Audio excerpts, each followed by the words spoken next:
Hello, dear colleagues. Thank you for coming here. I just wanted to make several remarks regarding the recent vote in the General Assembly. You all have the opportunity to witness what has happened. There was a politicized resolution presented by Ukraine under the guise of the problems of nuclear safety of this country, but in fact it was a political draft. You can evaluate the results of the voting in the way you want, but judging from the faces of those who were behind this vote, I wouldn't say that they were much satisfied. Of course, they recall the previous votes in General Assembly on Ukrainian issue. Now they have the opportunity to see, to make sure that roughly half of the members of the General Assembly don't have to do anything with the politicized agenda on Ukraine, and we see it as a request for peaceful efforts, efforts to establish genuine, lasting and sustainable peace in Ukraine. I also wanted to draw your attention to the fact I already mentioned in my statement that the work of on this resolution was conducted in the most non-transparent, almost scandalous manner. Also, the promoters of this text took a ruse which might not be noticed by a lot. You know that they decided not to call for the renewal of the 11th emergency special session on Ukraine. They decided to promote it as a standalone draft, and this is not by chance, because should they do it within the framework of the 11th session, they would have to obtain 2/3 of the votes. Here it was enough to obtain simple majority. So I think they were so unsure of their actions that they decided not to risk even this perspective. Of course, this another non-consensual politicized draft will make absolutely no effect on the ground as the previous ones. It may only, unfortunately, embolden the party of war in Europe, in the States, and in Ukraine, of course.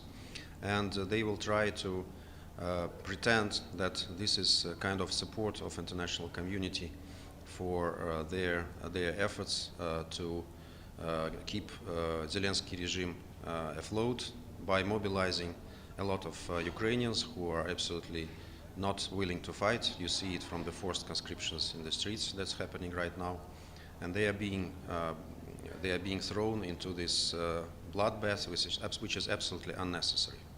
So I hope that someday the majority of the members of the General Assembly will force those who are warmongering to engage in genuine efforts to seek peace to the Ukrainian crisis, to seek resolution to the Ukrainian crisis, and to, of course, correct the root causes that caused all this crisis situation. That's what I wanted to say. Yes, Michelle. Why do you think there was a larger number of abstentions on this resolution? Did Russia do any lobbying ahead of the vote? And with regard to the content of the resolution, which demands that Russia withdraw from the power plant and hand it back to Ukraine, why doesn't Russia just do that? You mean? Why doesn't Russia? Why wouldn't you withdraw and just get it back? Because you know that according to our constitution, these lands are already part of Russian Federation, and we can't change this. President Putin made a proposal. This proposal is quite realistic, and if I were Ukrainian, I would grasp on this proposal, because this maybe is one of the last proposals on this issue. You know that the situation on the front is very much not in favor of Ukraine. This is not very much publicized, but if you read even Ukrainian publics, you will see how desperate Ukrainians are now at the front. And this is being absolutely ignored by its Western sponsors, who are ready to sacrifice Ukraine and fight until the last Ukrainians. So the party of war is very active so far. And your first question was about so many abstentions. Frankly, I was not aware of this resolution until maybe Friday.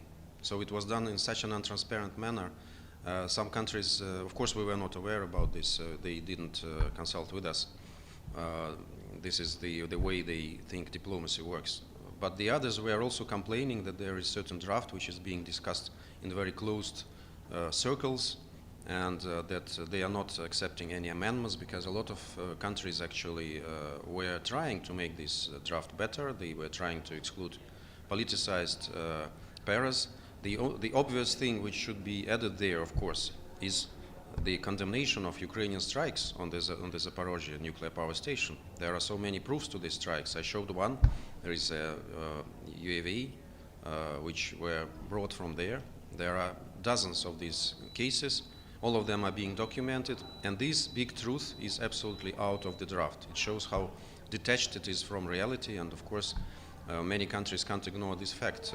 Hence such a big number of abstentions and those who didn't want to participate in the vote.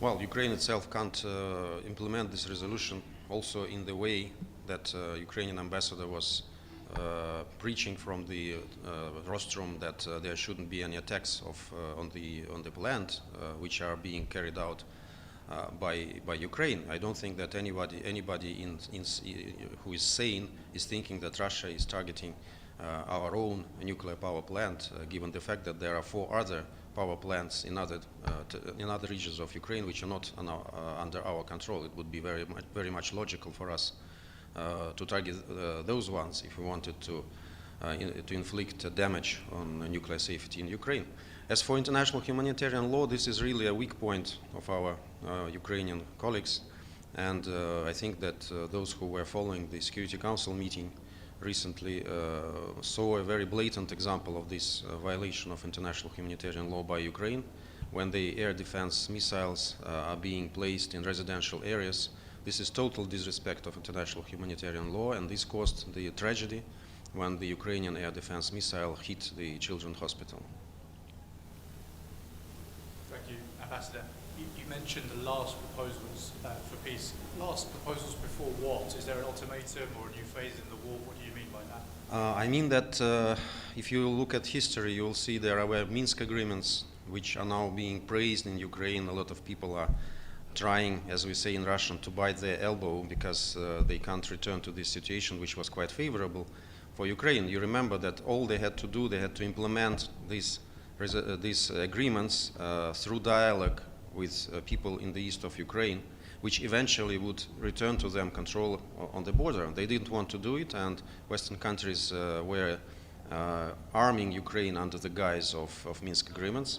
Then there was Istanbul 1, which is also being now considered quite favorable for Ukraine. And you remember that as a gesture of goodwill, Russia withdrew its forces from the north of Ukraine. We were absolutely on the outskirts of Kiev, and Ukrainians were desperate. We decided that there was no sense in this, given the fact that Ukrainians were ready to accept the very favorable conditions for them, conditions that would make them normal, neighboring, peace-loving country. Now, of course, the conditions are harsher because the regions, Kherson, the Zaporizhzhia regions, Donetsk and Lugansk, are part of Russian Federation according to Constitution. There is no way that we will give them back, of course, and it's not because we are stubborn, but because of the will of people who are living in these areas. So who knows what will be the third attempt, what will remain of Ukraine at this moment. It's very hard to predict. So I wouldn't take such chances if I were in Ukrainian shoes. Okay? Thank you very much.